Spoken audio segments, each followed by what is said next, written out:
weekend game plan gets out into the community with Suburban Newspaper sports editor Mark Lidbetter and the Amateur Sports Report. Mark, how you doing today? Very good. Nice to talk to you, Sean. How you doing? Very nice to have you on the program. Mark, I look back on my own athletic career, not many highlights, but I do remember this. The hardest sport I ever played was water polo. I remember for 2 days after trying my hand at it, I was double over in pain. Just my abs were sore. I had scratches all down my arms. And I heard, or at least you're telling me, that there's a bit of a revival of water polo going on in LaSalle. Yeah, it's the Tiburon Water Polo Club. They've been around celebrating their 10th anniversary, but they were on the verge of having to fold the junior program for the kids. But, you know, there was some good fortune. It's based in LaSalle and Verdun.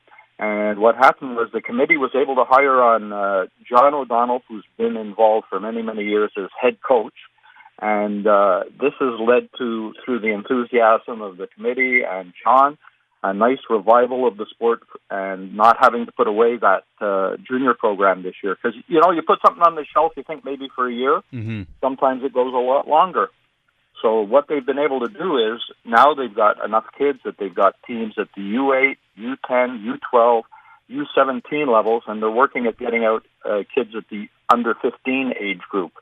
Now, this is great because it's not an elite program. That would be down the line. It's to get kids introduced to the sport, learning it. You know, you got to have the grassroots level. And what they've really come across with doing this is they've not only got Verdun and LaSalle, they're now also based out in Beaconsfield. So the kids out that way are going to get a chance to play this winter. And they've got a trio of coaches that have come on who are really great at the sport. They've got current women's national team member Joanne Bacazzi, who's coaching. They've also got a couple of recently retired from the National Women's Program, Marina Radu and Stephanie Vallon, who are sort of coaching by committee. You know, they're going in the sessions with all the age groups and helping them get the great basics. Right. So just, you know, a really good program, really good present for their 10th anniversary.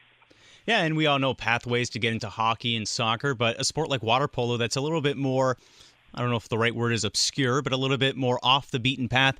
Nice to see that there are opportunities for people to try their hands at it, especially young folks. Hey, the Alouettes aren't going to make the playoffs, nor will the Impact, but apparently we do have some meaningful competition going on this weekend at Claude Robillard.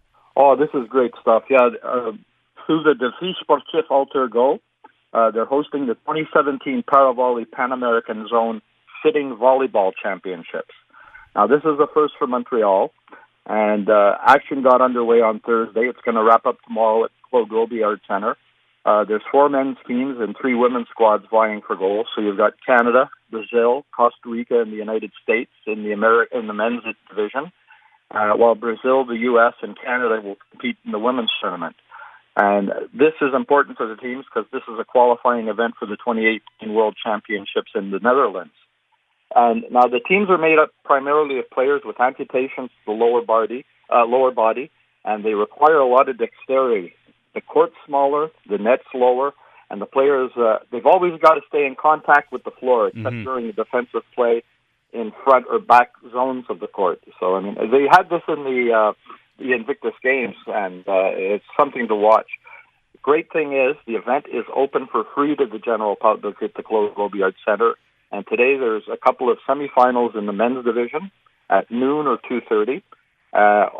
Also, they could go around the 4 p.m. game, which will have rivals Canada and USA playing in the women's division. Then tomorrow, the gold games are set for the men's game at 11:45 in the morning, and that will be followed up by the women at 1:30. Dave? So, I mean, Dave, you any good at volleyball? I like to think I am. All right, because you got the sitting part nailed down, so if you can improve your volleyball aspect, maybe you can compete. Hey, look, I don't know if tonight's game, Mark, is going to be a track meet between the Canadians and the Rangers. I mean, 2 teams who definitely could skate. But tomorrow, we got a little bit of speed skating going on in the city. Yeah, the Club de Patinage de Vitesse Montréal Nord, they're holding their first in-house competition Sunday morning at the Henri Bourassa Arena. They're going to have some 38 athletes between the ages of 5 and 14. They're going to do multiple 100-meter and 250-meter races, and they'll also try their hand at 800-meter and relay events. but there'll also be a fun event where they have an obstacle course challenge to contend with. Now, the purpose of the competition is to introduce the new skaters to and volunteers too to structured events.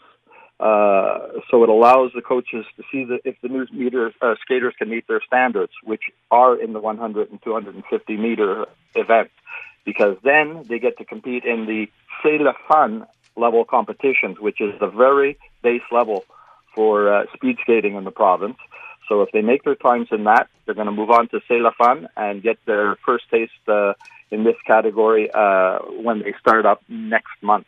So it's a great event, and the kids get out there and they're sliding all over the place. Mm-hmm. Man, Mark, I mean, with all these events, plus the Canadians, plus the World Series, how do you find time to watch all of it?